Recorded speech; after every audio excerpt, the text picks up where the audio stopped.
સત્સંગમાં આવીને બે વિચાર.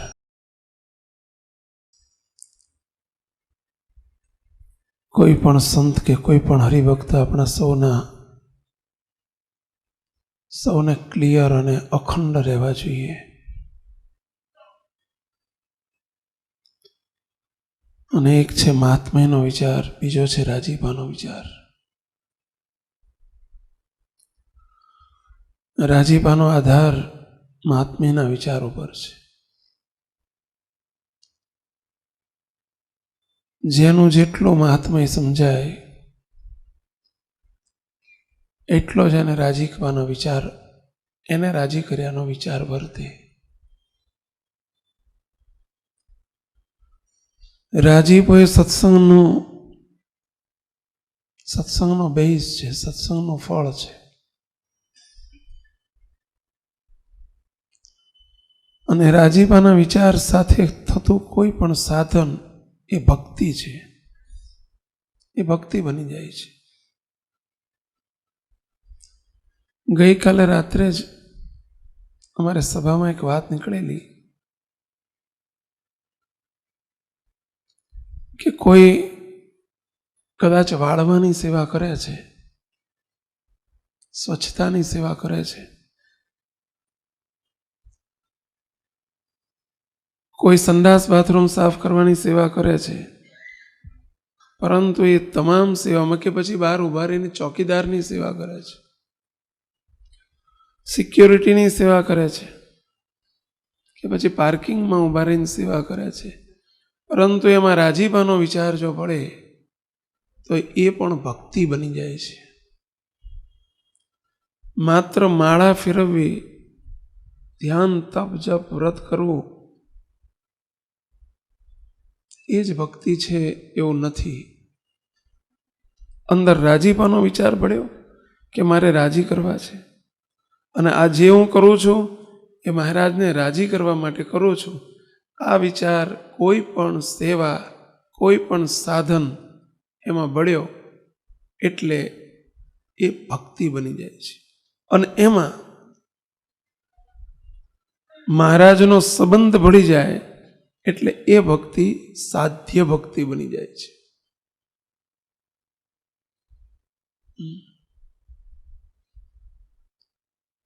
આપણે પણ આ જે કંઈ કરીએ છીએ સત્સંગમાં, આ બહુ જ એક મોટી બાબત આપણને દ્રઢ હોવી જોઈએ કે આપણે જે કંઈ કરીએ છીએ કે મહારાજ આપણી પાસે જે કંઈ કરાવે છે એની પાછળ બીજો કોઈ ઉદ્દેશ હોવો ન જોઈએ, સંકલ્પ પણ ન હોવો જોઈએ.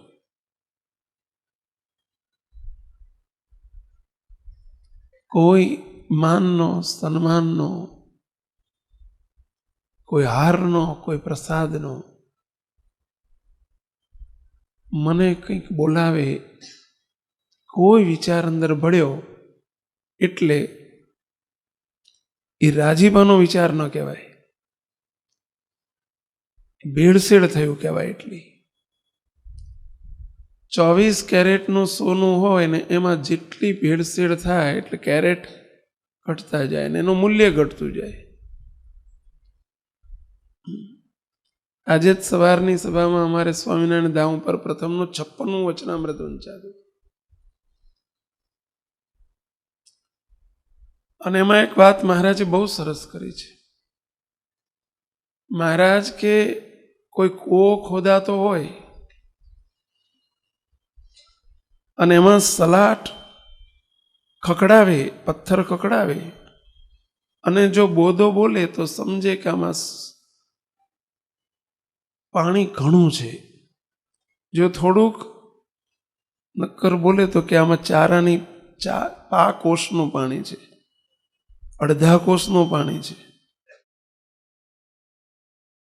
એમ રાજીપાના વિચાર સિવાય કોઈ પણ બીજો વિચાર પડ્યો, મહારાજે એને માનનો વિચાર કર્યો છે, તો એટલો એ ભેળસેળ થઈ ગઈ, એટલી એની કિંમત, એનું મૂલ્ય ઓછું થઈ ગયું.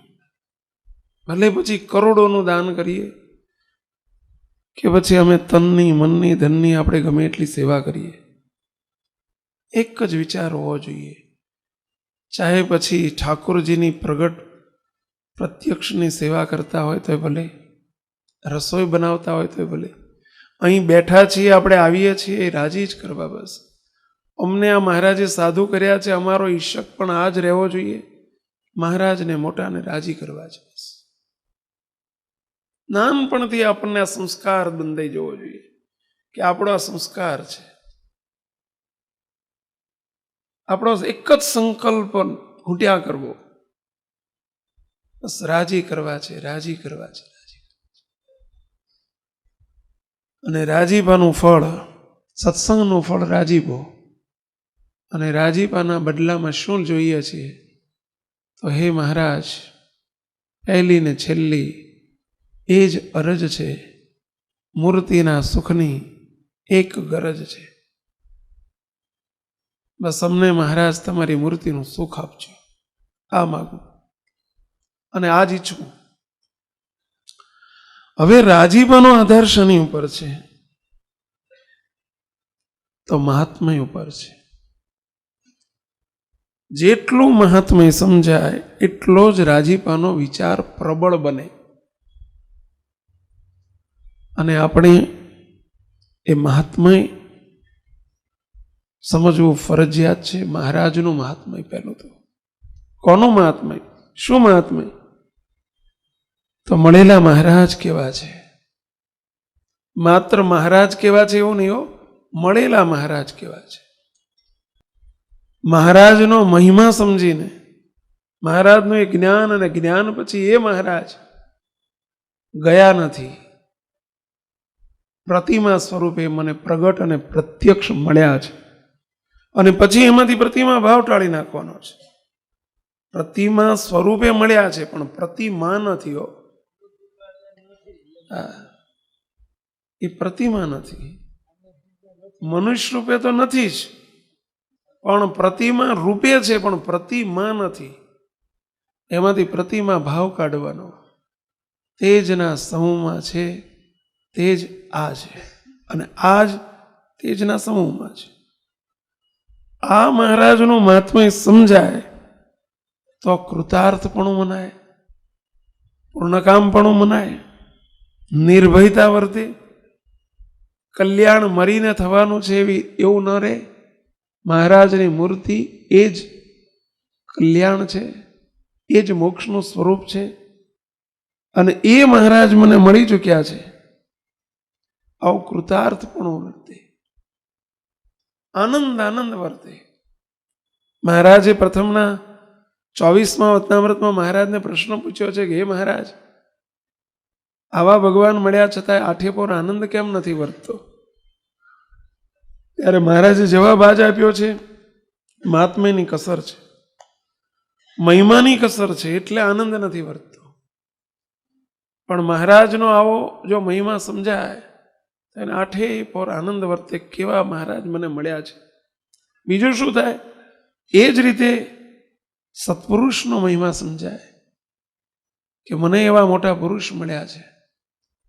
ગોપાળાનંદ સ્વામી જેવા, મુક્તાનંદ સ્વામી જેવા, બ્રહ્માનંદ સ્વામી જેવા અત્યારે ન હોય એ અકૃતાર્થપણું રહે. પરંતુ મહારાજે કૃપા કરીને મને એવા દિવ્ય સત્પુરુષનો યોગ આપ્યો છે. અને આ સમજાય તો એને મહારાજનું ને મોટા પુરુષનું વચન મનાય, એમની રુચિમાં રહેવાય, એમની આજ્ઞામાં વર્તાય, એમને રાજી કરવાની ભૂખ રહે. નિરંતર રાજીપાની આનંદ વર્તે કે મારે રાજી કરવા છે. પણ જો પરોક્ષ ભાવ વર્તે કે એવા તો ભગવાનની નથી, ને ભગવાનના સત્પુરુષ પણ અત્યારે નથી, તો કોને રાજી કરશે? કોને રાજી કરવાના? કારણ કે રાજી કરવા માટે કોઈ માધ્યમ નથી. કોને રાજી કરવાના? ભગવાન ગયા છે, સત્પુરુષ નથી, તો કોને રાજી કરવાના? પરંતુ મહાત્માનો વિચાર જેનો સબળ બને તો રાજીપાનો વિચાર એને ઉપર ડિપેન્ડન્ટ છે, સબળ બને. અંતરમાં હૈયામાં આંઠે પર આનંદ આનંદ વર્તે. અને મહારાજે એટલા માટે લખ્યું છે, પ્રથમના 15મા વચનામૃતમાં મહારાજ એટલે બોલ્યા, મહારાજ કે જે સાધુ કે જે હરિભક્ત જેના હૈયામાં, જેના શબ્દમાં બધા આવી જાય, એક સિવાય બધા આવી જાય, જેના હૈયામાં મહારાજ કે અમારી ભક્તિ હોય. ભક્તિ એટલે મહાત્મા. અહીં ભક્તિનો અર્થ જ મહિમા, મહાત્મા, મોટપ. મહારાજની જેના હૈયામાં અમારી ભક્તિ હોય તેને એમ વૃત્તિ રહે. શું વૃત્તિ રહે? ભગવાનને સંત મુને જે જે વચન કહેશે એમ જ મારે કરવું છે, એમ જ મારે કરવું છે. એનો બીજો અર્થ શું થાય? ભગવાનને ભગવાનના સંત મુને જે જે વચન કહેશે એમ જ મારે કરવું છે. એનો અર્થ શું થાય? બીજું નથી કરવું, એના ગમતા બહાર નથી કરવું, એમના રાજીપા બહાર કાંઈ કરવું નથી. એ રાજી થાય એમ જ કરવું છે. એમ એના હૈયામાં હિંમત રહે. હિંમત રહે એટલે એવું બળ રહે. આટલું વચનમાંથી મનાશે અને આટલું નહીં મનાય એવું તો ભૂલે પણ ન કહે. કે નહીં, કદાચ બોલે નહીં પણ સંકલ્પ તો થાય ને કે આવું શે થાય. મહારાજે એને કુસંગ કહી દીધો. લ્યો, પ્રથમના 17મા વચનામૃતમાં મહારાજ કે જો હિંમત વિનાનો સંકલ્પ થાય, કે હિંમત વગરની વાત થાય કે આવું તો શે થાય. હવે બાપજી આવું કહે પણ આપણાથી શે થાય. હવે હવે હવે આવી મોટી મોટી વાતો કરે કે આપણે બધાના દિવ્ય જીવન જીવતા કરવા છે અને અનાદિ મુક્તની સ્થિતિ લઈ જવા છે. સારું શે થાય આ બધું ઘોર કળીકાળું દેહ ભાવ તો શે ટળે. મહારાજ કે એને કુસંગ કહી દીધો. લ્યો, હિંમત વગરની વાત કરવી નહીં ને વિચારવી નહીં. જે દિવસે આવી હિંમત વગરની વાત થઈ જાય તે દિવસે એક ઉપવાસ કરવો. મહારાજે આજ્ઞા કરી. લ્યો, એક ઉપવાસ કરી દો. મહારાજે નપુસક શબ્દ વાપર્યો છે અને કુસંગી શબ્દ વાપર્યો કે આ કુસંગ કહેવાય. આજે અમારે સત્સંગમાંથી કુસંગનો ભાગ કાઢવો છે. મહારાજે શરૂઆત 17મા વચનામૃતની આવી કરેલી. શું ન થાય? 15માં એ જ કીધું. શું ન થાય? કેમ ન થાય? અને જેને જેને મહાત્માએ સમજાયું છે એના માટે કંઈ અઘરું બન્યું જ નથી. બસ આપણાથી કશું થાય એવું નથી, પરંતુ કરાવનારા કોણ છે? એ કરાવશે. સંકલ્પ કોનો છે? એમનો છે. તો એમનો સંકલ્પ છે એટલે થાય. બસ વિચાર બીજો નહીં કરવાનો, થાય કે ન થાય. બસ એમના સંકલ્પમાં ભેગા પડી જવું એ જ શિષ્યનું લક્ષણ છે, સેવકનું લક્ષણ છે. એમના સંકલ્પમાં ભેગા પડી જવું. પેલા રાજાનું દ્રષ્ટાંત આપણે આપીએ છીએ કે એક રાજા હતા અને રાજાએ જાહેરાત કરી કે ભાઈ આ એક પાણીનો ઊંડો કૂવો છે. નગરની વચ્ચે જાહેરાત કરી, ઢંઢેરો પીટાયો કે આપણા ગામનો જે પાણીનો કૂવો છે ને એમાં પડવાનું અને કોરા બહાર નીકળવાનું. રેઇનકોટ પહેરીને નહીં પડવાનું. એ કૂવામાં પડવાનું, કોરા બહાર નીકળવાનું. જે કોરો બહાર નીકળશે એને માગે ઇનામ મળશે. બોલો, જે માગે આપવાનું. હવે ગામમાં જાહેરાત થઈ, બધા વિચાર કરે કે સારું આવું તો કેવી રીતે બને? કૂવામાં પડવાનું, ભર્યા કૂવામાં પડવાનું, ખાલી નહીં પાછું, અને કોરા બહાર નીકળવાનું. સારું આવું કેમ બને? કોઈ તૈયાર ન થયું. બીજે દિવસે ફરીથી જાહેરાત કરી, કોઈ તૈયાર ન થયું. ત્રીજે દિવસે ફરીથી જાહેરાત કરી, કોઈ તૈયાર ન થયું. ચોથે દિવસે એક જણો તૈયાર થયો, ગામનો એક જુવાનિયો, અને એને કહ્યું, બીડું ઝડપ્યું કે હું આ કરી દઈશ. બધાએ કે અલ્યા મૂર્ખ, ભર્યા કૂવામાં પડવાનું છે ને કોરા બહાર નીકળવાનું છે, શક્ય કેવી રીતે બને? કે બસ મારે પડવું છે. એટલે આ તો રાજા છે, ઇનામ આપવાના બદલે જો તું કોરો બહાર નહીં નીકળે તો તને કે ભલે જે થાય, મારે બહાર નીકળવું છે. રાજા પોતે જોવા માટે આયા, આખું ગામ જોવા ઉમટ્યો કે આરો સાહસ કરે છે, કોરા બહાર નીકળવું છે. કેવી રીતે શક્ય બનશે? રાજા પોતે આવીને બેઠા છે સિંહાસન નાખીને. પેલો આવ્યો, પેલો કે હું પડું છું રાજન, જોજે હું કોરા બહાર નીકળવાનો છું. કઈ વાંધો નહીં. એ તો પડ્યો અને નીકળ્યો. હવે ભીનો જ નીકળે, સ્વાભાવિક છે કે ભાઈ ભરેલા કૂવામાં નહીં પડે એટલે ભીનો જ નીકળે.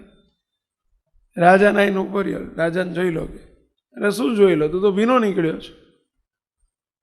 કેમ તે આવી હિંમત કેમ કરી? આખા ગામમાં કોઈએ ના કરીને.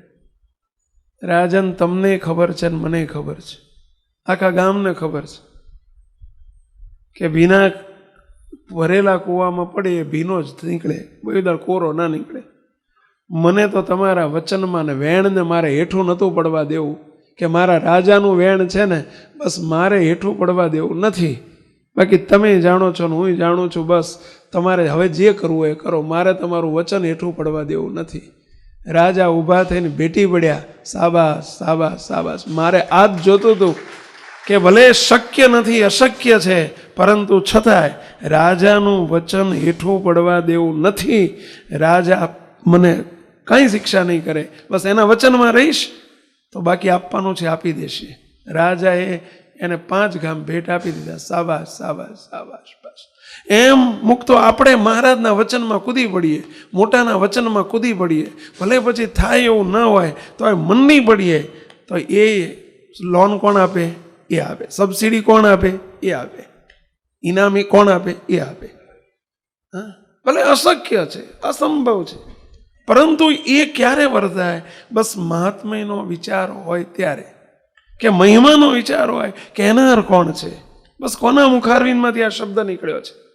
હા, મોટા પુરુષ કદાચ બોલે છે, પરંતુ એ મોટા પુરુષના બોલનારા કોણ છે? મહારાજ છે. એ મહારાજ નથી, પરંતુ એમનું સંપૂર્ણ કરતાપણું કોનું છે? મહારાજનું છે. એટલે જ કીર્તનમાં લખ્યું છે, કોણ બોલે છે, કોણ કહે છે, કરતા પોતે હરે,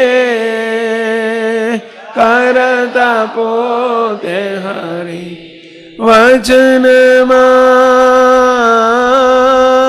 વચનમાં નિસંશય થઈએ, નિધડક પણું દે,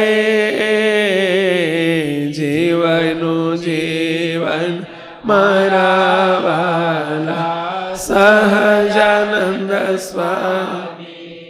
કોણ બોલે છે? મહારાજમાં જેને આ સમજાણું કે મહારાજ જ્યારે મનુષ્યોને મનુષ્ય જેવા દર્શન આપતા, મનુષ્ય રૂપે દેખાતા, ત્યારે એ વખતે મહારાજનામાં જેને આ ભાવ આવ્યો કે બસ કોણ કહે છે, કોણ બોલે છે. મોટા મોટા સદગુરુ ગોપાળ બાપા, નિર્ગુણ બાપા, ઈશ્વર બાપા, મોટા મોટા પુરુષોમાં જેને આ વિશ્વાસ આવ્યો કે બસ છે સત્પુરુષ, પરંતુ એમના સંપૂર્ણ કરતા રોમ રોમ પણ એમની એકતા મહારાજ સાથે છે, તો સંપૂર્ણ કરતા પણ મહારાજનું છે. બસ કોણ બોલે છે, કોણ કહે છે. આ વિચાર જેને, આ મહાત્મ્યનો વિચાર છે અને મહિમાનો વિચાર જેને આવ્યો, એને કોઈ દિવસ વચન હેઠા પડવા દીધા નથી. ભલે અઘરામાં અઘરું હતું અને સહેલામાં સહેલું અઘરું લાગ્યું છે. બોલો, સહેલામાં સહેલું અઘરું લાગ્યું છે અને અઘરામાં અઘરું સહેલું લાગ્યું છે. શાની ઉપર આધાર છે? મહાત્મા ઉપર. બોલો, અઘરામાં અઘરું સહેલું લાગ્યું મહાત્મા હોય ને તો, અને સહેલામાં સહેલું અઘરું લાગ્યું જો મહિમા ન હોય ને તો. સંતોને મહારાજે ખટરસના વર્તમાન આપ્યા. સંતો બધાને ખટરસના વર્તમાન. અને મહારાજ કહે છે કે 5 દાડા પછી જ કોઈની રસોઈ આવી, 5 પકવાનની રસોઈ. મહારાજ કે જમવાનું છે. બોલો, એક સંતને બહુ અઘરું પડ્યું, બહુ અઘરું પડ્યું. બધા જમવા આવ્યા પણ એ ના આવ્યા. બોલો, હવે મહારાજનો ધડો છે કે? બોલો, હવે 4 દાડા પહેલા 5 વર્તમાન નહીં હોય, 5 ખટરસના વર્તમાન આપ્યા, અને આજે કે 4 દાડા પછી કે જમવાનું. ચલો, 5 પકવાન જમવાના છે. હવે આમનો કઈ ધડો છે કે? બોલો, સંશય થયો. પણ કોણ બોલે છે, કોણ કહે છે, આજ્ઞા કોની છે, રુચિ કોની છે? રાજી કરવા છે તો ક્યાં બીજો પ્રશ્ન હતો? પરંતુ મહિમા ઉપર આધાર છે. રાજીપાનો આખો આધાર મહિમા ઉપર છે. આજ્ઞા પાલનનો આખો આધાર મહિમા ઉપર છે. બધો જ આધાર, આખા સંપ્રદાયનો આધાર મહિમા ઉપર છે. જેને જેટલો મહિમા હોય એટલું જ એના વચનનું જતન થાય, એટલી જ એની રુચિનું જતન થાય, એટલું જ એના ગમતાનું જતન થાય, એટલું જ એમના અવરભાવનું જતન થાય, એટલું જ એમના પ્રભાવનું જતન થાય, એટલું જ એમના સિદ્ધાંતનું જતન થાય, એટલું જ એમના સંકલ્પોનું જતન થાય. બધો મહિમા ઉપર આધાર છે.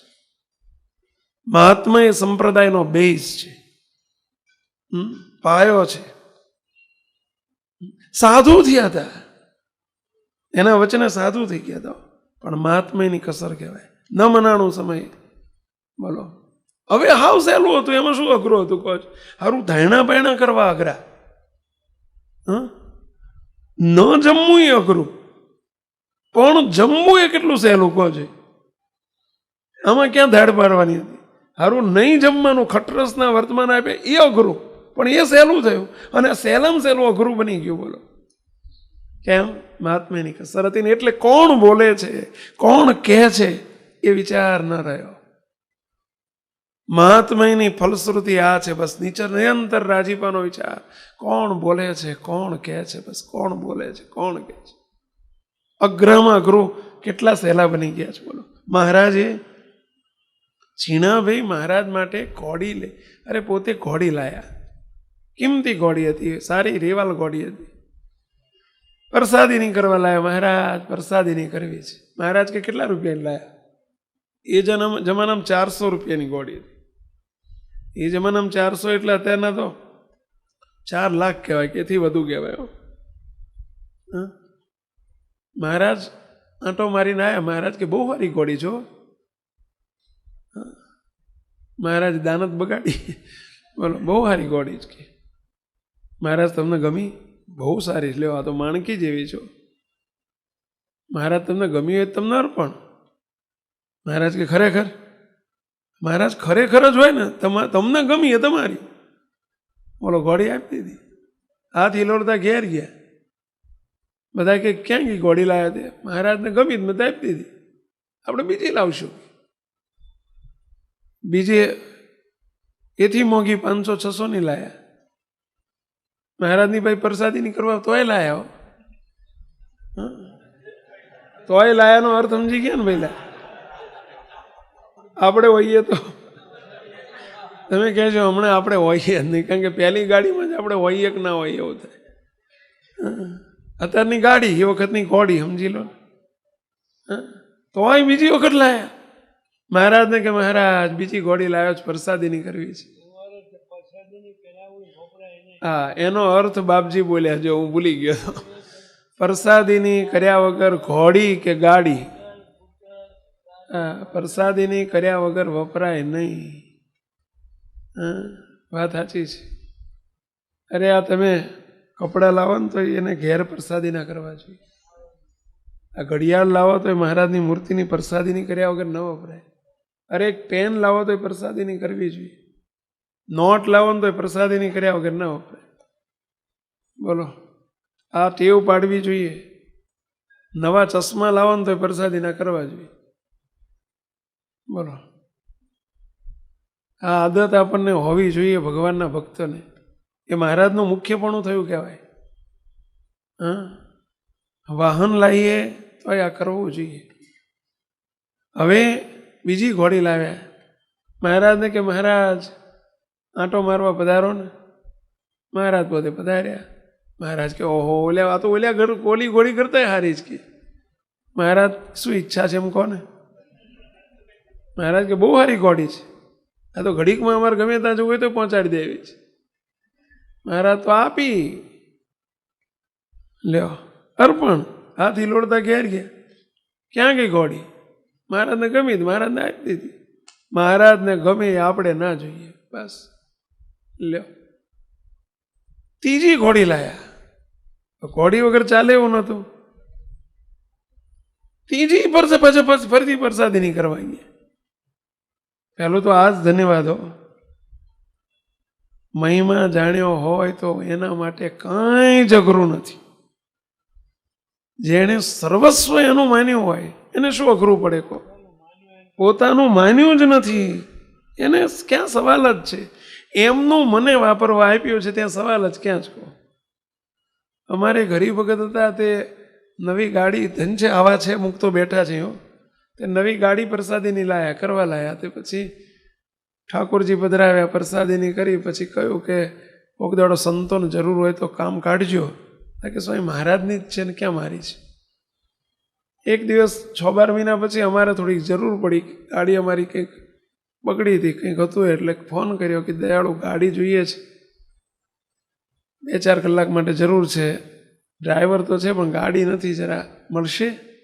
મને કે સ્વામી શું કીધું? મેં કીધું ગાડીની જરૂર છે, મળશે? મને કે સ્વામી 15 મિનિટમાં હું આવું જ ગાડી લઈને. ગાડી લઈને પહોંચ્યા ને પછી આવીને ધ્રુસકે રડવા માંડ્યા. મને કે સ્વામી તમે શું બોલ્યા હતા? મેં કીધું ગાડી જરૂર છે, મળશે? મને કે સ્વામી મળશે કેમ બોલ્યા? આ ગાડી મારી છે કે? મારી છે જ મળશે એમ બોલો છો? હું એનો માલિક છું. સ્વામી આ ચાવી આજથી અહીં આપીને જઉં છું. હું તમને અહીં પૂછીશ કે મારે ગાડી જોઈએ જ 2 દાડા મળશે? સ્વામી તમારે પૂછવાનું હોય મળશે કે? હું તો મહાત્મા સમજે. જો આ ગાડી લેવા નથી કહેતા હો, પછી એવું ના વિચારતા. હા, કોઈ એવું નેગેટિવ ના વિચારતા કે સ્વામીને ગાડીની જરૂર લાગે છે. પણ મહારાજને અર્થે શું ન થાય, એક જ વિચાર, એનું છે. કશું જ અઘરામાં અઘરું સહેલું થઈ જાય ને, કઈ અઘરું પડે જ નહીં. અને અઘરામાં અઘરું જો હોય ને, તન અર્પણ કરવું અઘરું છે, ધન અર્પણ કરવું અઘરું છે, પણ મન અર્પણ કરવું ને, એમાં 2 વાત મોટી આવે. મન અર્પણ કર્યું કોને કહેવાય? એક તો પોતાના સ્વભાવ છોડવા, એ મન અર્પ્યું કહેવાય. અને બીજું પોતાનું ગમતું છોડવું, આને મન અર્પ્યું કહેવાય. પોતાનું ધાર્યું છોડવું અને પોતાના સ્વભાવ છોડવા, આ મોટામાં મોટું મન અર્પણ કરવું ને અઘરું છે. પણ મહારાજ એમ કે છે અઘરામાં અઘરું સહેલું થઈ જાય. ગમે એવો સ્વભાવ હોય, પ્રથમના 57માં વચનામૃતમાં મહારાજ બોલ્યા છે કે ગમે તેવો સ્વભાવ હોય, જીવ સાથે જોડાયેલો સ્વભાવ હોય તો ટળે? મહારાજ કે ટળે. જો ભગવાનને ભગવાનના સંતનો મહાત્મય સમજાય અને સ્વભાવ સાથે વેર બુદ્ધિ થાય તો ટળે. ગમે તેવો સ્વભાવ હોય, અને એમાં મોટામાં મોટો સ્વભાવ ટાળવો, મન અર્પણ કર્યો કહેવાય. સ્વભાવ ટાળવો, પહેલું સ્વભાવને ઓળખવો. આ મારો સ્વભાવ છે, જે ઓળખવું. મોટામાં મોટો સત્સંગમાં કે સંસારમાં કંઈ પણ પ્રશ્નો સર્જાતા હોય ને, તો આ સ્વભાવના હોય છે. અને દાદા ખાચર માટે જ્યારે મુક્તાનંદ સ્વામીએ મહારાજને પ્રશ્ન પૂછ્યો કે હે મહારાજ, તમે દાદા ખાચર ઉપર આટલા બધા રાજી છો, સંપ્રદાયમાં હજારો હરિભક્તો જોયા છે, સેંકડો સાધુઓ જોયા છે, પણ તમારો જેવો રાજીપો દાદા ખાચર ઉપર દેખાય છે એવો કોઈ ઉપર જણાતો નથી. મહારાજ એનું કારણ શું, એનું રહસ્ય શું, એ તો કહો. જો આ રાજીપાનું કારણ બતાવ્યું છે. રાજીપો તો આપણે બધાને કમાવો છે, પરંતુ એનું કારણ પકડતા આવડતું નથી, એનો ઉપાય પકડતા આવડતું નથી. અહીંયા આપણા બધા માટે મહારાજને પ્રશ્ન પૂછ્યો મુક્તાનંદ સ્વામી, હે મહારાજ, દાદા ખાચર ઉપર તમે આટલા બધા રાજી છો જેવા કોઈની ઉપર નથી, તો એનું રહસ્ય શું છે રાજીપાનું? ત્યારે મહારાજે એમણે સર્વસ્વ અર્પણ કર્યું એવો જવાબ નથી આપ્યો. આખો દરબાર ગઢ આપી દીધો એવો જવાબ નથી આપ્યો. મહારાજે પોતાના દીકરીઓને, પોતાની બહેનોને, પોતાના કુટુંબને, પરિવાર આપી દીધો એ જવાબ નથી આપ્યો. અમે એમના ઘેર આટલું બધું અમને રાખ્યા એ જવાબ નથી આપ્યો. મહારાજે અતિ રાજીપાની વાત કરતા એનું રહસ્ય સમજાવતા મહારાજ શું બોલ્યા? મહારાજ કે દાદા ખાચરે અમને જ્યારથી ઓળખ્યા ત્યારથી અમને ન ગમે એવો એક પણ સ્વભાવ રહેવા દીધો નથી. એટલે અમે આટલા બધા એમની ઉપર રાજી છીએ. જો સ્વભાવનું મૂલ્ય, સ્વભાવ ટાળ્યાનું ને સ્વભાવ છોડવાનું મહત્વ કેટલું મોટું છે. જો મહિમા સમજાય. મહારાજના શબ્દ સાંભળજો. જ્યારથી દાદા ખાચરે અમને ઓળખ્યા ત્યારથી કે આ કોણ છે, મારા ઘરમાં બિરાજે છે કોણ છે, ત્યારથી તો આપણે બધાને ઓળખ્યા. આપણે બધા ઓળખ્યા છે મહારાજને? કેટલા ઓળખ્યા છે? આંગળી ઊંચી કરો છો. ઓળખ્યા છે? બોલો, ઓળખ્યા છે. તો ઓળખ્યાનું પ્રતીક શું? આ પ્રતીક કીધું. જ્યારથી અમને મહારાજ કે અમને ઓળખ્યા ત્યારથી. ભક્તનું મુમુક્ષુનું લક્ષણ આ છે કે જો મહારાજને ઓળખ્યા હોય, મોટા પુરુષને ઓળખ્યા હોય, તો એમને ન ગમે એવો એક પણ સ્વભાવ આપણામાં ન જોઈએ. આ રાજી કર્યાનો ઉપાય છે. એક પણ સ્વભાવ ન જોઈએ. જે દાદા ખાચરે કહ્યું, ગમે તેવા સ્વભાવ હોય, સાધન કાળ છે, અવરભાવ છે, સ્વભાવ હોય, પરંતુ એ સ્વભાવને ઓળખ્યા અને ઓળખીને કટ જેમ ઘઉં વીણવા બેઠા હોય, પેલા ઘઉંમાં કાંકરા વીણવા બેઠા હોય અને ફટ કાંકરો આવે ને જેમ કાઢી નાખીએ, કેવી રીતે આપણે જીવાત આવે કેવી ફટ દઈને કેમ કાઢી નાખીએ, એવી રીતે પોતાના જીવનમાંથી સ્વભાવને કાઢ્યા છે. બોલો, કાઢ્યા છે. પણ સ્વભાવ કે પ્રકૃતિ ટળે ક્યારે, એનો ઉપાય મહારાજે મધ્યના 37માં બતાવ્યો છે કે સ્વભાવ ને પ્રકૃતિ ટળે ક્યારે. મહારાજે બહુ સરસ મધ્યનું 37મું વચનામૃત, બહુ અદ્ભુત વચનામૃત આપ્યું છે શ્રીજી મહારાજે. પછી સ્વામિનારાયણ પછી શ્રીજી મહારાજે પ્રશ્ન પૂછ્યો. મહારાજે સામેથી પ્રશ્ન પૂછ્યો છે. શું કહે છે કે જ્ઞાની હોય, શાસ્ત્રમાં કહ્યું છે જે જ્ઞાની હોય તે પણ પોતાની પ્રકૃતિ સરખું આચરણ કરે છે. બોલો, પ્રકૃતિ એટલે સ્વભાવ. જ્ઞાની હોય, ગમે તેવી શાસ્ત્રના શબ્દોને જાણતો હોય, ખબર હોય, બધી ખબર હોય કે આ થાય, આ ન થાય, આ યોગ્ય છે, આ યોગ્ય છે, આ મહારાજાનાથી રાજી થાય, ન થાય, બધી ખબર હોય, એ જ્ઞાની કહેવાય. પરંતુ પણ એ વાચ્યાર્થ જ્ઞાન છે, એટલે અધૂરો વાચ્યાર્થ જ્ઞાની છે. એટલે એને મહારાજ કે એને પણ પ્રકૃતિ સરખું આચરણ એ કરે છે. હવે અને શાસ્ત્રે કયો, શાસ્ત્રની જ્ઞાન છે ને શાસ્ત્રની ખબર છે. ખબર રહેતી નથી હો, એને ખબર છે. શાસ્ત્રે કયો એવો જે નિગ્રહ, તેનું જોર ચાલતું નથી. એટલે શાસ્ત્રે કહેલા વચન પ્રમાણે વર્તી શકતો નથી.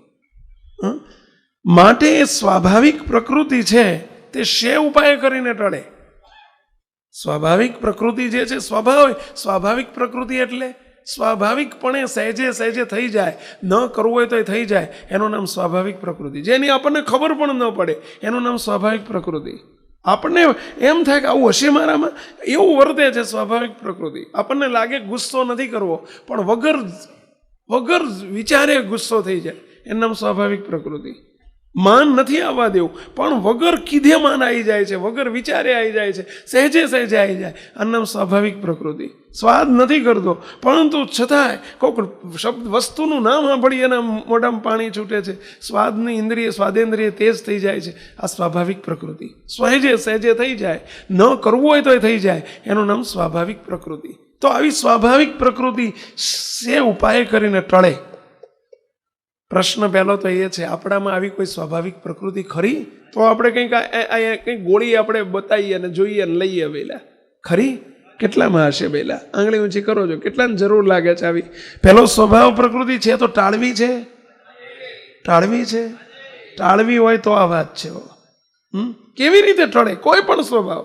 પહેલા સ્વભાવને પહેલા ઓળખવા પડે. ઓળખ્યા પછી એની ઉપર મહારાજ કે સ્વભાવનો અભાવ થવો જોઈએ. અભાવ થાય છે, બસ આ સ્વભાવ મારા રાજીપાના માર્ગમાં વિઘ્નરૂપ છે, મારે ન જોઈએ, અને કરેલું મારું બધું ધૂળ કરી નાખે છે, ન જોઈએ. અને મુક્તો મહારાજે કેટલો દાખલો કર્યો છે આના માટે, કેટલો દાખલો કર્યો છે. મહારાજ ગઢપુરમાં હતા અને જ્યારે જમવા જતા હતા, મૂળજી બ્રહ્મચારી મહારાજને બોલાવવા આવ્યા. મહારાજ ચલો જમવા માટે. થાળ ઠંડા થાય છે. મહારાજ નીકળ્યા. ઘોડશાળમાં થઈને જવાનું હતું. હવે કાઠીઓની ઘોડીઓ બાંધેલી હતી, પોતાના હરિભક્તોની ઘોડીઓ છે.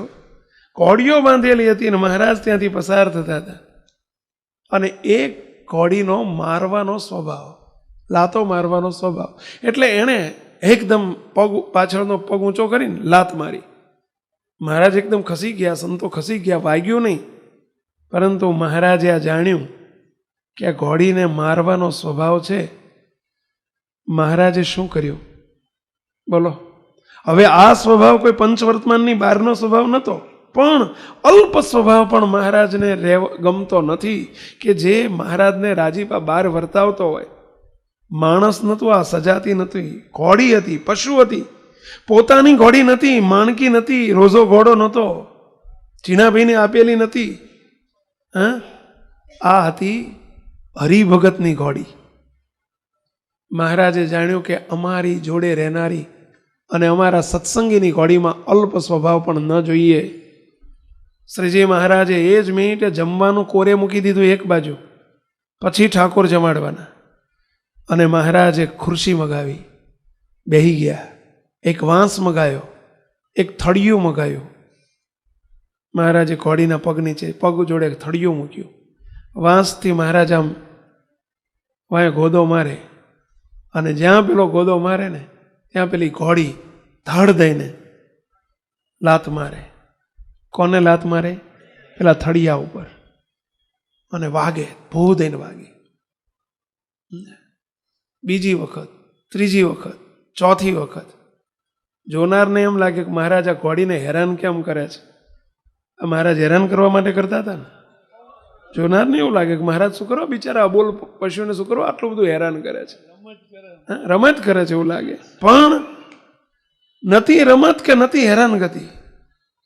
સાંભળજો, ભગવાનનો મહારાજનો આગ્રહ જુઓ. પોતાના જોગમાં આવેલી એક ઘોડીના સ્વભાવને ટળાવવાનો મહારાજનો કેટલો આગ્રહ છે. તો પોતાના હરિભગત જે થયા હોય, પોતાના સંત થયા હોય, જે પોતાના થયા હોય, એના સ્વભાવ ટળાયાનો એમને કેટલો આગ્રહ વર્તતો હોય. એ ભગવાનને સત્પુરુષનું લક્ષણ છે ભાઈ. અને સ્વભાવ પ્રમાણે વર્તવાનું આપણું લક્ષણ છે. તકલીફ એ છે. એટલે બે કોન્ટ્રાવર્સી થાય છે.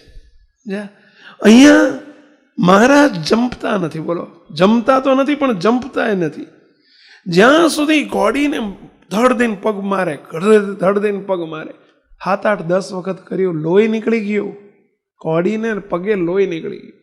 અને જ્યારે ઘોડીએ પગ ઊંચો કરવાનું બંધ કર્યું, સ્વભાવ ટળાયો, ત્યારે મહારાજ કે હાશ. શું શબ્દ બોલ્યા મહારાજ? હાશ.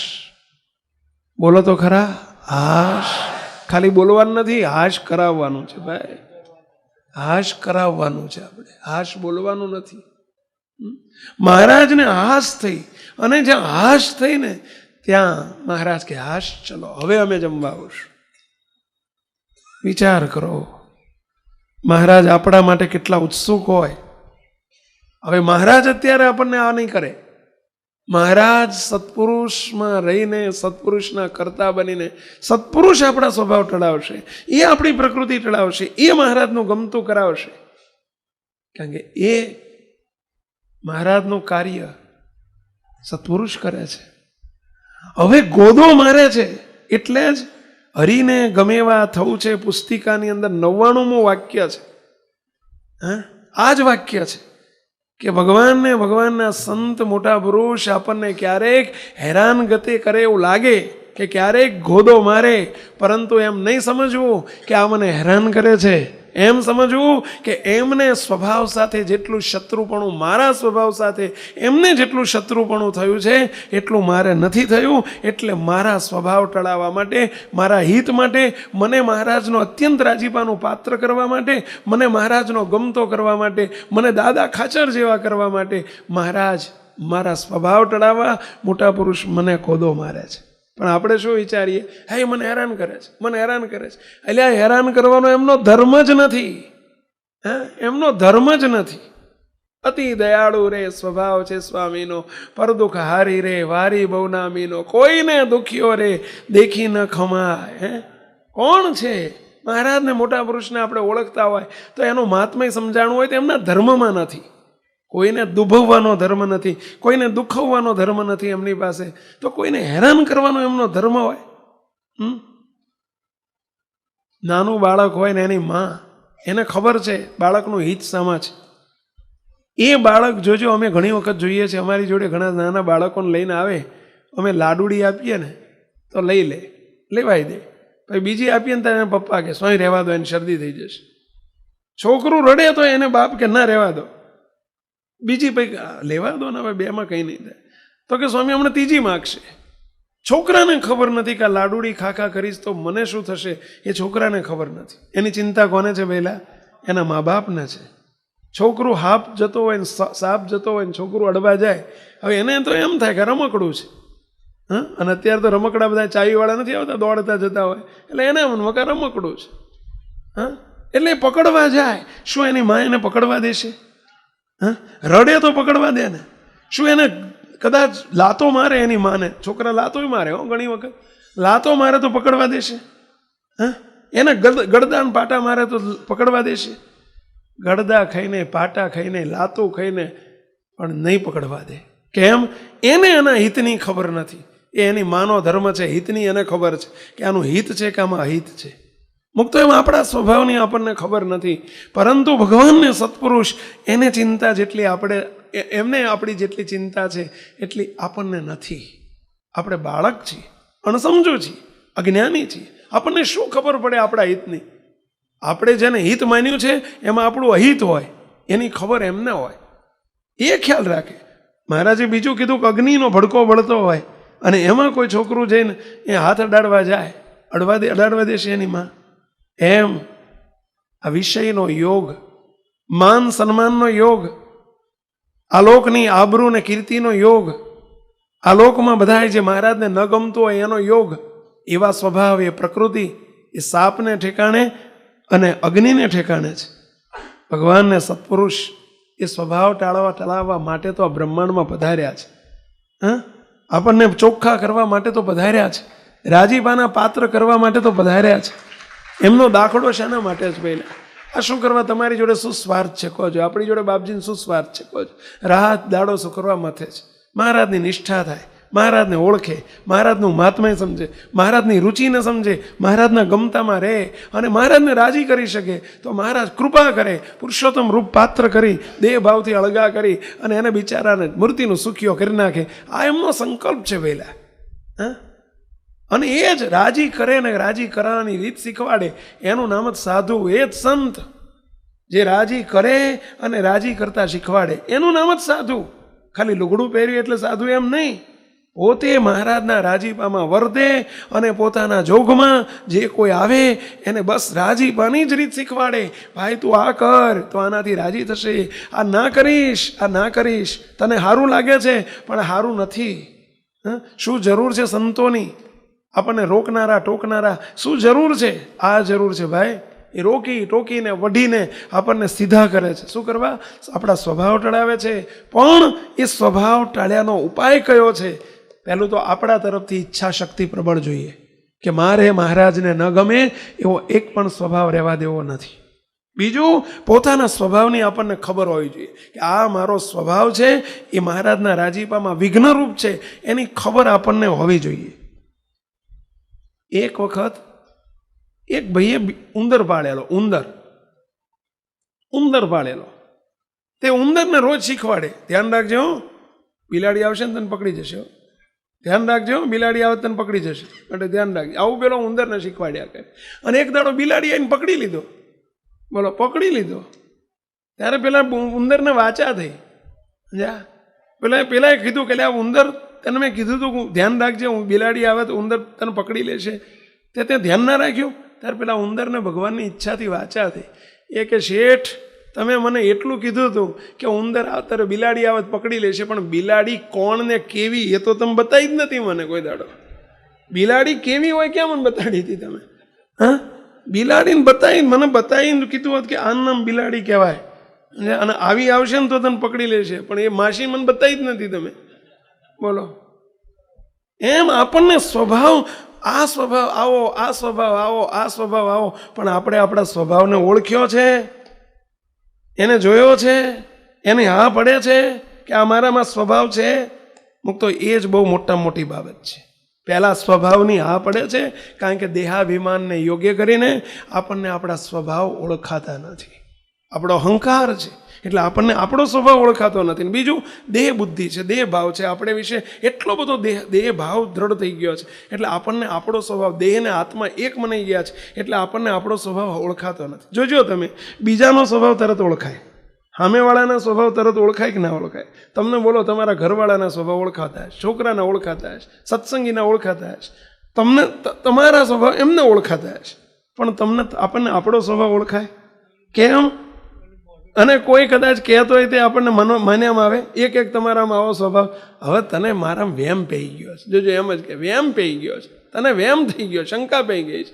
એટલે આ શંકા નથી છે તો આપણને ઘેડ ના પડે. બોલો કેમ? એ એકમેકપણું છે, પેલો જુદો છે ને એટલે ખબર પડે. પણ એનો મોટામાં મોટો ઉપાય કયો? જ્યારે દેહથી આત્માને જુદો સમજતા આવડે ને, કે હું દેહ તે હું નથી, દેહથી હું જુદો છું, હું ઝીણાભી નથી, હું એથી તદ્દન જુદો છું, અનાદિમુક્ત છું, એ જ્યારે જુદા પડાય ને તો તરત જ તે ઝીણાભીનો સ્વભાવ દેખાય. બોલો, સામે આવે ને તો એનો સ્વભાવ દેખાય. આ બોલ્યો સામે છે ને એટલે બધા એના દેખાય છે. આ પેલો આમ થઈ ગયો છે ને એટલે દેખાતો નથી. હા, આમ થઈ ગયો છે, પ્રતિલોમ પણ આત્મા સાથે થઈ ગયો છે એટલે દેખાતો નથી. અને સામે જે જતો રહે ને પેલા છૂટો પડી જાય ને, આ જેટલા છૂટા છે બધા એનો સ્વભાવ ઓળખાય છે આપણને. હા, પણ પોતાનો નથી ઓળખાતો, કારણ કે એ જ એકમેકપણું, એ જ દેહાભિમાન, એ જ દેહાધ્યાસ, એ જ દેહભાવ. અને દેહભાવને યોગ્ય કરીને જે વર્તતો હોય એને સ્વભાવ ઓળખાય જ નહીં. એ તો છૂટો પડે ત્યારે એનો સ્વભાવ ઓળખાય કે હે આવો છે, ઝીણોભાઈ આવો છે. લે, ઝીણોભાઈને જુદા પાડતા શીખો, પણ એ આવડતું નથી આપણને. હું ઝીણોભાઈ, હું ઝીણોભાઈ, હું ઝીણોભાઈ, એટલે ઝીણાભાઈનો દ્રષ્ટાંત, એને ઝીણાભાઈને ક્યાંથી ઓળખાય જોઈએ? આપણને આપણા મોઢા ઉપર કાળો દાગ પડ્યો દેખાય છે, પણ સામેવાળાનો તરત દેખાય કે ના દેખાય? એ સામેવાળા બનો ને, છૂટા પાડી દો ને, સામે થઈ જાવ ને. હા, પણ આપણે આમ થઈને બેઠા છીએ એટલે આપણને ખબર જ નથી પડતી. અને કોઈ ઓળખાવે તો ઘેર નથી પડતી. ઉપરથી આપણને એમ લાગે કે આ મારો વિરોધી છે, એને મારી પર પૂર્વાગ્રહ બંધ થઈ ગયો છે, આવું આપણને લાગે. આને પૂર્વાગ્રહ બંધ થઈ ગયો છે, અને શંકા છે ખોટી મારી પર, તને વેમ પેઠો છે. જેમ આપણને બીજા માટે તમે એને કહો, એને એવું જ લાગે કે આને વેમ પઈ ગયો છે. અને એટલે આખા સ્વભાવથી વશ થઈને આખા સંસાર ચાલે છે, અને સ્વભાવ વશ થઈને આપણે સર્વે ક્રિયા કરીએ છીએ. અને આ ડખા ઝઘડાનું મૂળ શું છે? આ જ સ્વભાવ. સત્સંગમાં આવ્યા, આવા મહારાજને ઓળખ્યા, આવી પ્રાપ્તિ થઈ, અને છતાંય આપણે આપણા સ્વભાવ નથી છોડી નથી શકતા. એનું કારણ પહેલું ઓળખી નથી શકતા. એની આપણને જીવ સત્તાએ હાથ નથી પડતી કે આ મારો સ્વભાવ છે. ભગવાન કહેતોય ખબર ના પડે ને, મોટા પુરુષ કહેતોય હા ના પડે ને. બોલો, એને વિશ્વાસ જ નથી આવતો કે મારો નહીં, તમને વેમ પઈ ગયો. એટલે આ વેમ નથી બાપા, આ સાચું છે. પહેલું તો સ્વભાવ ઓળખો. જેમ પેલા ઉંદરને એ ઓળખાવાની જરૂર હતી કે આ બિલાડી તારી માસી છે, ઓળખતું એને, એમ આપણે પેલા ઓળખો તો ખરા કે આ મારો સ્વભાવ છે, મને મારી નાખે એવો છે. જેમ પેલી બિલાડી ખાઈ જાય એવી છે, એમાં સ્વભાવ મારો રાજીપો ખાઈ જાય એવો છે, એ તો ખબર હોવી જોઈએ. હા, એમ સ્વભાવને પહેલાં ઓળખીએ અને પછી મારે ટાળવો જ છે એ દ્રઢ સંકલ્પ હોય. એના માટે હવે પછી વાત શરૂ થાય છે. વચનામૃતમાં મહારાજ એમ બોલે છે કે એવો સ્વાભાવિક પ્રકૃતિ છે તે શે ઉપાય કરીને ટળે. એવો કયો ઉપાય છે કે એનાથી સ્વભાવ પ્રકૃતિ ટળે? ટાળવી છે બધાને. પહેલાં તમે અત્યારે કંઈક નક્કી કરીને બેઠા કે આ સ્વભાવ મારામાં મહારાજના રાજીપામાં વિઘ્નરૂપ છે, એવું અત્યારે ગોલ બનાવી દો તમારી મેળે. પહેલાં પછી જ આગળ વાત કરવી છે. પતરાળું મૂકો પછી પીરસવાનું ચાલુ થાય. એમ પહેલાં તમે અત્યારે નક્કી એક સ્વભાવને, ઘણા હોય તો એમાંથી એક જે બહુ નડતો હોય બીજાને, આપણને તો કશું નડતું જ નથી, આપણને તો બીજા નડે છે. અને બીજું મોટામાં મોટું આપણે નડીએ છીએ. આખા મોટામાં મોટું જો નડતર હોય ને તો આપણને જ નડીએ છીએ, બીજો કોઈ આપણને નડતો નથી. સૌથી મોટામાં મોટું નડતર હોય ને તો આપણે જ આપણને નડીએ છીએ. આ વાક્ય સરળ નથી સમજવું, બહુ અઘરું છે. આપણે જ આપણને નડીએ છીએ એનો અર્થ સમજ્યા? આ દેહ ભાવ, પોતાપણાનો ભાવ જ આપણને નડે છે. એ આપણે જો ટળી જઈએ ને તો નડતર એ ટળી જાય. બોલો, મારું બેટું આપણને નડે છે, આપણે આપણને નડીએ છીએ અને બધાને નડીએ છીએ. એનું કારણ જ આ છે. પણ આપણે શું સમજીએ છીએ? ઓલો મને હેરાન કરે છે, ઓલો મને હેરાન કરે છે, ઓલો મને હેરાન કરે છે. તારો બાપોય તને હેરાન નથી કરતો, તું જ તને હેરાન કરે છે. બોલ, શું સમજવું? બોલો, તું જ તને હેરાન કરે છે.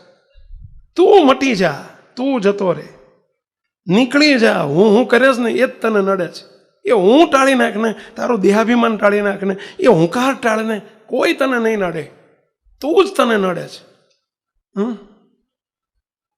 અને એને પહેલા સમજો, આપણા જ સ્વભાવ આપણને નડે છે, આપણું જ દેહાભિમાન આપણને નડે છે, કોઈનું કશું નડતું નથી. અને જોજો એ જ વધુ નડે. તમને એક પ્રશ્ન પૂછું, કાંટો બાજુમાં પડ્યો હોય, સામે કાંટો પડ્યો હોય એ વધુ નડે કે ખિસ્સામાં હોય વધુ નડે? ખિસ્સામાં કાંટો પડ્યો હોય એ વધુ નડે કે સામે પડ્યો હોય વધુ નડે? ચોખ્ખી વાત છે. એમ તું તને નડે છે. ઓલો સામે વાળો તો છેટો છે, એ કાંટો તો બહાર છે, એ શાનો નડે? પણ આ દેહાભિમાન રૂપી કાંટો તને બહુ નડે છે, ભેગો રાખીને ફરસ ને તું, એટલે નડે છે. એ વાગ્યા કરે છે ઘડીએ ઘડીએ. આ માન ને અપમાન ને સન્માન ને બીજું ને ત્રીજું ને આ બધી ઉપાધિ શાની છે? આની જ છે. એ કાંટાની ભાન નથી આપણને. સામેવાળા કાંટા દેખાય છે, અહીં મોટી હોળી પેઠી છે, બે ખિસ્સામાં રહીને ફરીએ છીએ, એ ખબર નથી બોલો આપણને. અને એ કાઢા, એ નીકળી જાય, એ મોટામાં મોટો સ્વભાવ છે. તો કોઈ પણ સ્વભાવ, ચલો પહેલાં નક્કી કર્યો કોઈ એક સ્વભાવ, કે કોઈ છે જ નહીં આપણામાં, કોઈ સ્વભાવ જ નથી. ચલો છે કોઈ એવો ભાઈ કે એક સ્વભાવ ના હોય? ચલો એક નક્કી કરી નાખો કે આ સ્વભાવ મને નડે છે. નક્કી કર્યો? ચલો આંગળી ઊંચી કર્યો છે. કેટલાય કર્યો? બસ બધી હાય હાજ કરો તમે, બધી હાયા.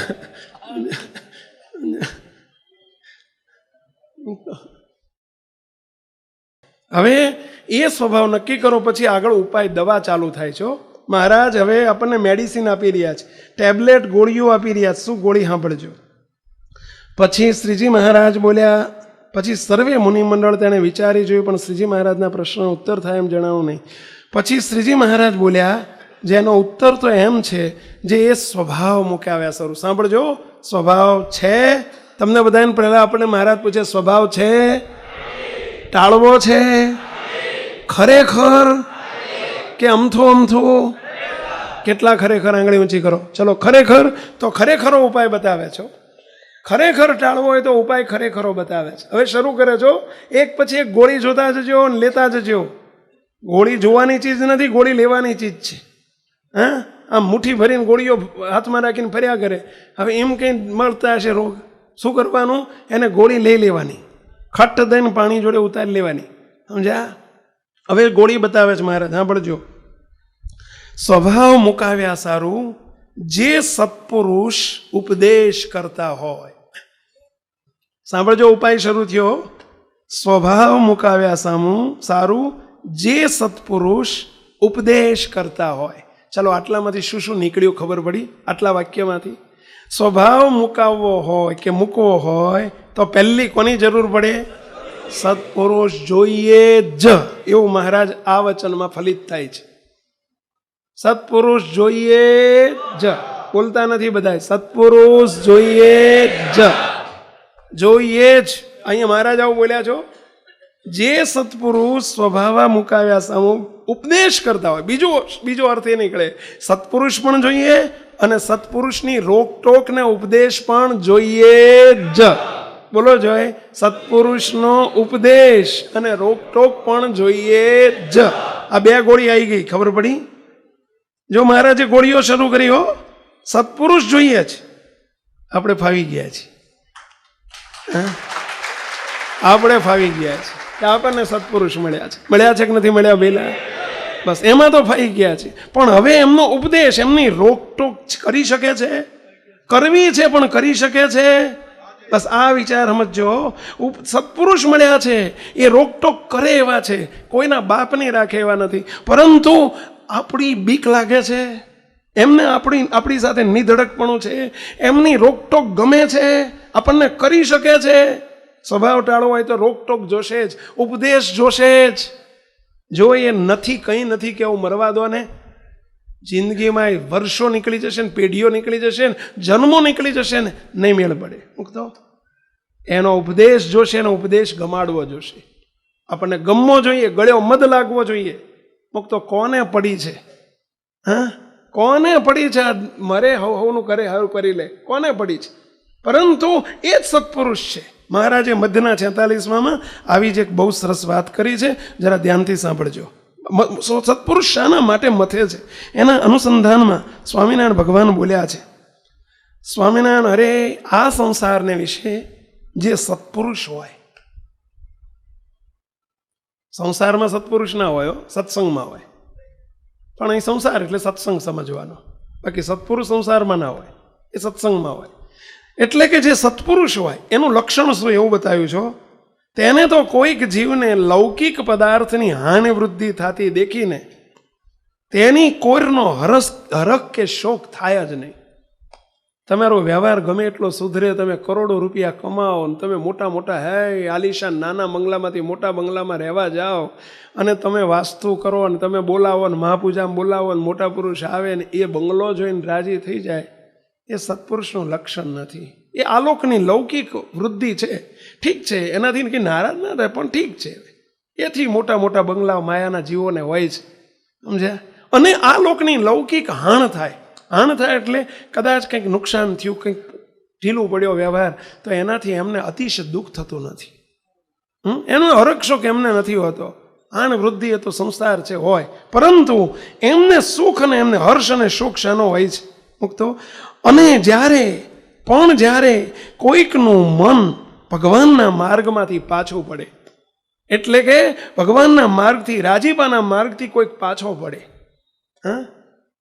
રાજીપો ભગવાનના રાજીપાના માર્ગમાંથી કોઈની હાણ થાય તો પાછો પડે, ત્યારે એમને જરૂર ખરખરો થાય છે, એનું દુઃખ થાય છે. એમને મોટું દુઃખ એમને આ હોય છે કે આવો સત્સંગ મળ્યો, કારણ સત્સંગ મળ્યો, આવા મહારાજ મળ્યા, આવા મોટા પુરુષ મળ્યા, આવા કહેનારા મળ્યા, આવા રોકનારા ટોકનારા મળ્યા, અને બિચારો રાજીપો નહીં કમાઈ શકે, એનો એમને ખરખરો થાય છે. મોટા પુરુષના હૈયામાં દુઃખ હોય ને તો આ એક જ હોય છે, એમને બાકી કોઈ દુઃખ નથી.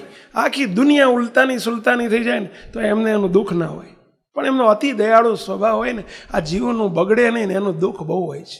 મહારાજ એ બહુ દુઃખી થઈ જતા, કોઈનું બગડતું જોઈને મહારાજ બહુ દુઃખી થઈ જતા.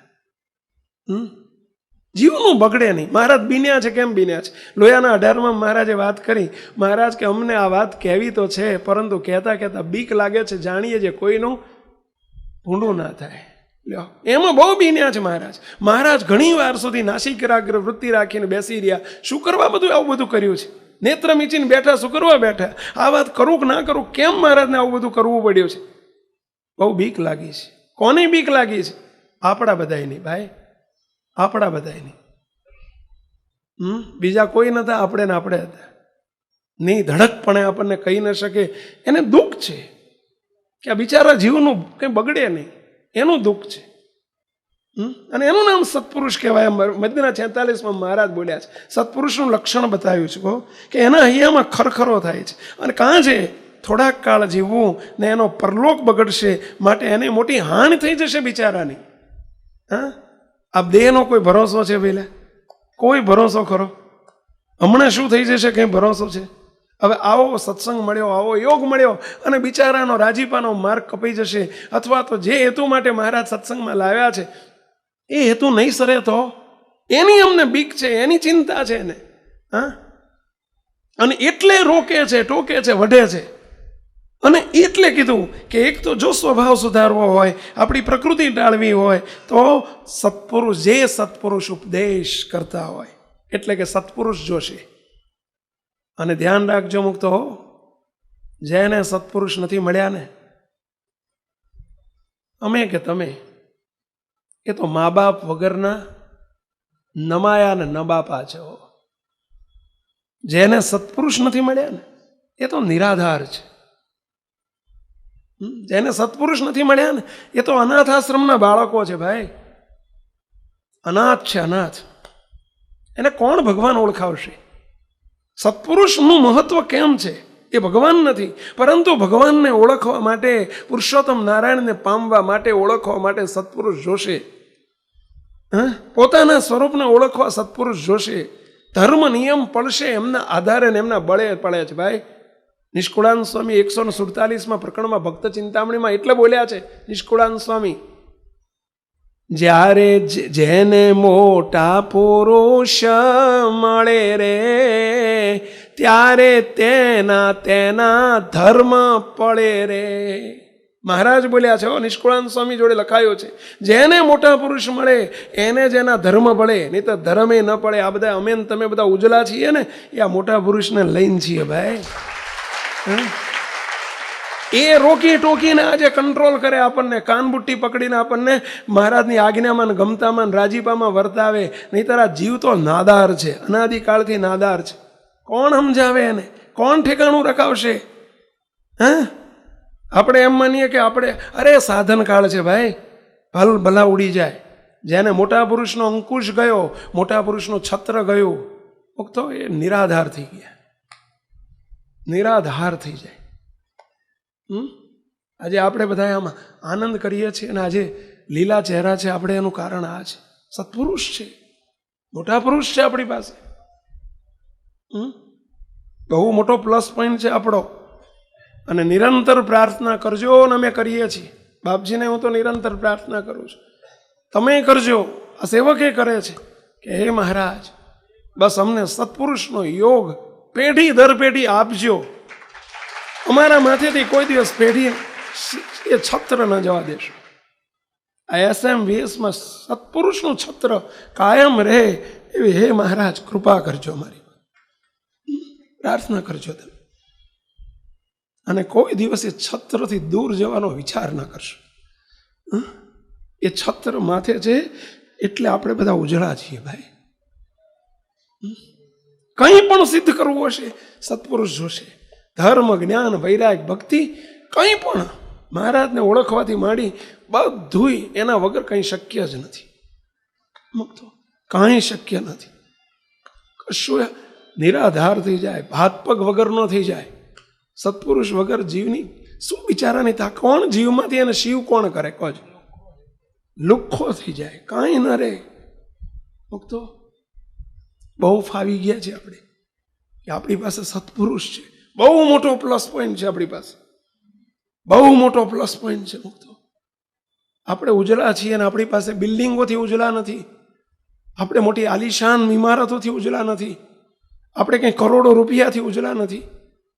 આજે જે ઉપાસના, આજે જે નિષ્ઠા, આજે જે પતિવ્રતાની ભક્તિ, આજે આપણા ધર્મ નિયમ, અમારા સાધુના, તમારા હરિભક્તોના, એનું કારણ સત્પુરુષ છે ભાઈ. એનું મૂળ એ છે. મહારાજ અહીં પણ આ જ બતાવે છે કે જેને સ્વભાવ ટાળવો હોય એને પહેલા સત્પુરુષ જોશે અને સત્પુરુષનો ઉપદેશ જોશે. હવે ઉપદેશ ગમે કોને અને ઉપદેશ કરે કોને એની વાત આવે છે. 2 ગોળી આવી ગઈ હો, હવે 3જી ગોળી. અને કરે કોણ? તો તેના વચનને વિશે અતિશય વિશ્વાસ હોય. આ 3જી ગોળી આવી. ઉપદેશ કરે પણ વિશ્વાસ જ ના હોય જો એના વચનમાં, તો એ ઉપદેશ નહીં કરી શકે, નહીં કહી શકે. અતિશય વિશ્વાસ. અતિશય વિશ્વાસનો અર્થ શું પહેલા? આપણને એમ કે એ તારામાં ભર્યું છે, તારામાં ક્રોધ બહુ છે, આપણને એમ લાગે છે કે નથી, પણ એ કહે છે કે છે એટલે છે જ. મને નથી દેખાતો, એ કહે છે કે છે એટલે છે જ. પણ આપણને તો એક ઝોકું આવ્યું હોય ને, અને કેમ કે એ ઝોકું કેમ ખાશે? ના, મેં ખાધું જ નથી.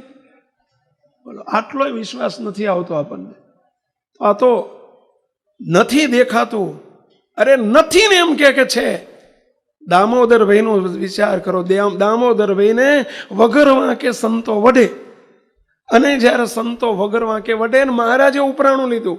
મહારાજ કે દામોદર, આ સંતો તને વગર વાંકે વઢે છે, તે તને દુઃખ નથી લાગતું? તને ખોટું નથી લાગતું? તું અમે એક જવાબ નથી આપતો. ત્યારે શું જવાબ આપ્યો એમણે? મહારાજ, સંતો મને વગર વાંકે વઢે જ નહીં. એટલે પણ હું જોઉં છું વગર વાંકે વઢ્યા.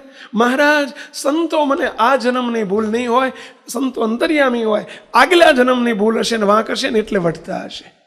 તો વિચાર તો કરો, કેવો મહિમા કહેવાય. સંતનો આટલો મહિમા છે, આપણને મોટા પુરુષનો આવો મહિમા નથી રહેતો. બોલો, કેટલો અતિશય વિશ્વાસ. મહારાજ એટલે શબ્દ બોલ્યા છે, અતિશય વિશ્વાસ હોય તો ઉપદેશ કરી શકે હો, તો એનો ઉપદેશ લાગે આપણને.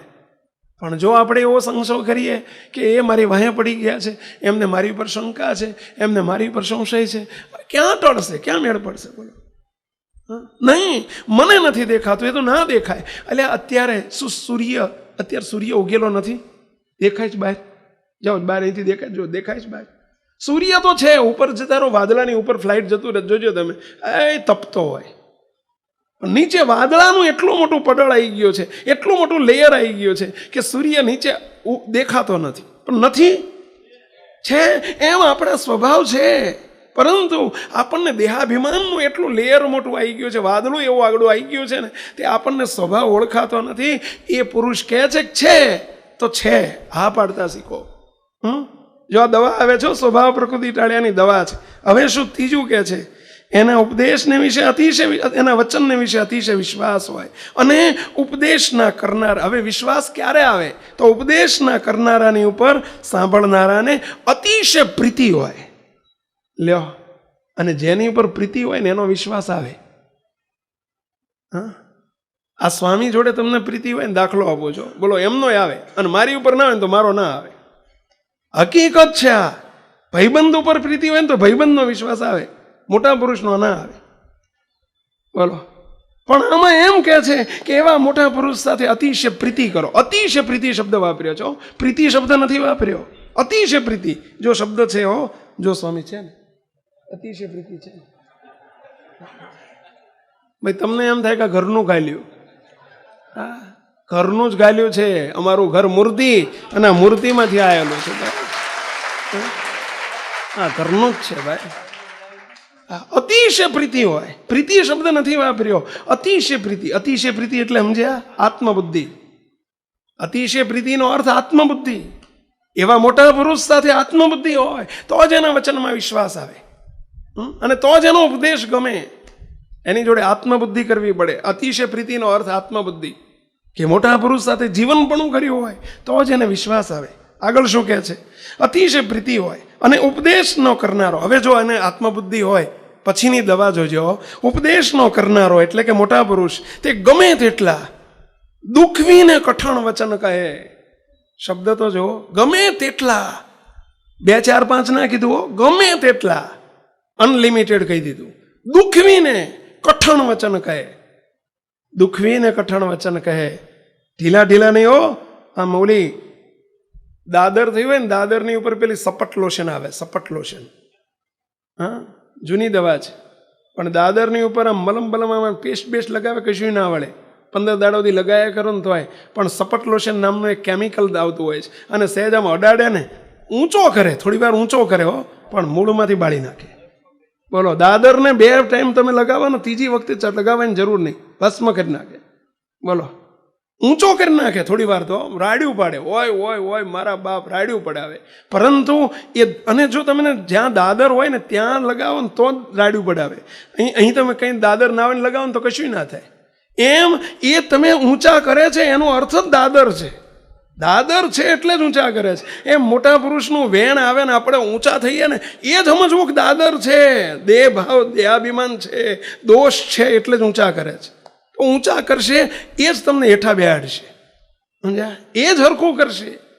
દુખવીને કઠણ વચન કહે. શું કહે છે? હવે કઠણ વચન ગમે છે આપણને, ગમાડજો હો, કે એવી અને છૂટ આપજો. હવે તમે કહેશો, કહેજો કહેજો, અમને કઠણ વચન કહેજો તમે તારે, એટલે કહી દે ને. હા, એટલે કહી દે ને. પેલા સ્વરૂપાનંદ સ્વામીને, અરે સચ્ચિદાનંદ સ્વામીને મહારાજની મૂર્તિ અખંડ દેખાતી. 3 અવસ્થામાં મૂર્તિ અખંડ દેખાય.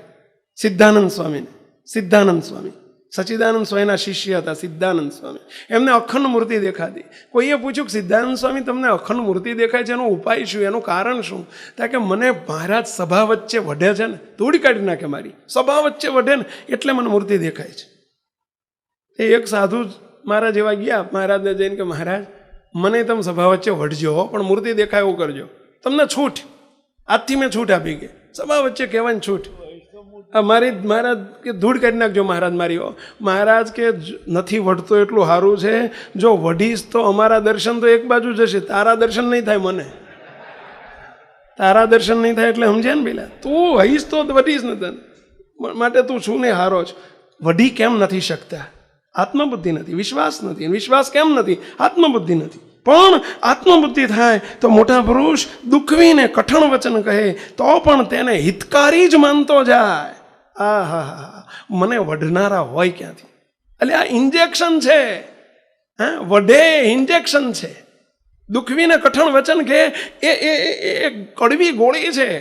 હે, એટલે આ ગોળી તો કડવી જ હોય, ઇન્જેક્શન તો વાગે, પણ વાગે તો તમે ડૉક્ટર જોડે નથી કહેતા, જોયો સાહેબ એક ઇન્જેક્શન મારી દો ને જલ્દી જાવ તાવ જાય. સામેથી માગો લ્યો ઇન્જેક્શન મારી દો ને, એમાં ઇન્જેક્શન છે એટલે વાગે થોડુંક, એમાં ખમી લેવાનું, પણ તને હાજો કરી નાખશે ભાઈ. સમજ જરા, ઓલો ડૉક્ટરનો વિશ્વાસ, આ વિશ્વાસ નહીં. હા, શું કહે છે હવે જોજો, હિતકારી જ માનતો જાય તો, હવે કીધું તો સ્વાભાવિક જે પ્રકૃતિ છે તે પણ નાશ થઈ જાય. પણ હવે સાંભળો, પણ આ વિના બીજો કોઈ ઉપાય નથી. લ્યો, કોઈ ઉપાય નથી. હવે તમારે ગોતવા જવાની જરૂર પડશે, મહેનત ના કરતા ને ગૂગલમાં નકામી હો. હા, અત્યારે હારો આ ગૂગલનો જમાનો છે ને, બધા એ ગૂગલમાં જોવા જાય. આ ગૂગલ જ છે આપણા બાપનું, સમજ્યા? સ્વભાવ ક્યાં ટળે બોલો? આ ઇન્ટરનેટના જમાનામાં આ દશા જ, માથાકૂટ બધા બધું એમાં જોવા જાય. એ આ રહ્યું, આમાં જોવા જાવ. શું કહે છે? કોઈ ઉપાય નથી. માટે હજુ મહારાજ પાકું કરાવે છે, માટે જેને પોતાની પ્રકૃતિ ટાળ્યાની ઈચ્છા હોય, જેનેમાં કોણ કોણ બાકી રહી ગયું, કોણ કોણ આવી ગયું પહેલા? જેને અહીં બેઠેલા બધા આપણે આવી ગયા, હું આવી ગયો, સંતો આપણે આવી ગયા કે નહીં આવી ગયા? હરિભક્તો એટલે સાધકો પાર્ષદો તમે આવી ગયા કે નહીં? આ ખુરશીવાળા ના આયા, આવી ગયા? જેને આ હેઠે બેઠેલા ના આયા, આવી ગયા? જેને પોતાની પ્રકૃતિ ટાળ્યાની ઈચ્છા હોય તો મેળ પડે. પેલા ઈચ્છા છે કેટલાને છે? આ માસીબાનું ઘર નથી હો, દવા બતાવી, ગોળીઓ બતાવી. શું કહે છે? તેને પરમેશ્વર તથા સત્પુરુષ, જો મહારાજે સત્પુરુષને જોડે પાછા મૂક્યા, પરમેશ્વર ભગવાન કે ભગવાનના સત્પુરુષ તે સ્વભાવ ટાળ્યા સારું ગમે તેટલા તિરસ્કાર કરે. હજુ મહારાજને હક નહોતું થયું, કંઈક બાકી રહી ગયું હતું, એટલે મહારાજ શું બોલ્યા? ગમે તેવા તિરસ્કાર કરે. લ્યો, કઠણ વચન ના કીધા, શું શબ્દ વાપર્યો? ગમે તેવા તિરસ્કાર કરે ને ગમે તેવા કઠણ વચન કહે તો પણ કોઈ રીતે દુખાવું નહીં. લ્યો, ને કહેનારાનો ગુણ જ લેવો, એવી રીતે વર્તે તો કોઈ રીતે ન ટળે એવી પ્રકૃતિ હોય તોય પણ જરૂર ટળી જાય છે. ઇતિ વચનામૃતમ, એવી રીતે મધ્ય પ્રકરણનું 37 વચનામૃત જે તે થયું. આ રાજીપાનો મોટો ઉપાય આવી ગયો કે મહારાજને રાજી કરવા છે તો શું કરવું જોઈએ? આ કરવું જોઈએ. બસ આટલું આપણે બધા કરીએ. મહારાજને ખૂબ ખૂબ પ્રાર્થના, હે મહારાજ, હે બાપા, હે બાપજી, બસ અમારે રાજી કરવા છે. અમારો રાજીપાનો સ્વભાવ, રાજીપાની રીત અમારા અહીંયામાં દ્રઢ થાય એવી અમારી પર કૃપા કરો, કૃપા કરો, કૃપા કરો એવી પ્રાર્થના સાથે સર્વે મુક્તોને જય સ્વામિનારાયણ. સહજાન સ્વામી મહારાજની જય. મહારાજને બાપાને સદગુરુને પ્રાર્થના કરીએ, હે મહારાજ, અમારા આવો ખપ છે, અમારા આવી ભૂખ છે, પણ તમારી કૃપા સિવાય જાય એવું નથી. તમે કૃપા ઘણી કરી છે, પણ છતાંય હજુ અમારો પનો ટૂંકો પડે છે, તો ખૂબ ખૂબ દયા કરો. અમારા દોષો, મારા સ્વભાવો, મારી ઈચ્છાઓ બધું ટાળો અને તમારી મૂર્તિનું સુખ આલો મહારાજ, એવી ખૂબ ખૂબ મહારાજ બાપા સદગુરુના પ્રાર્થના. સહજાન સ્વામી.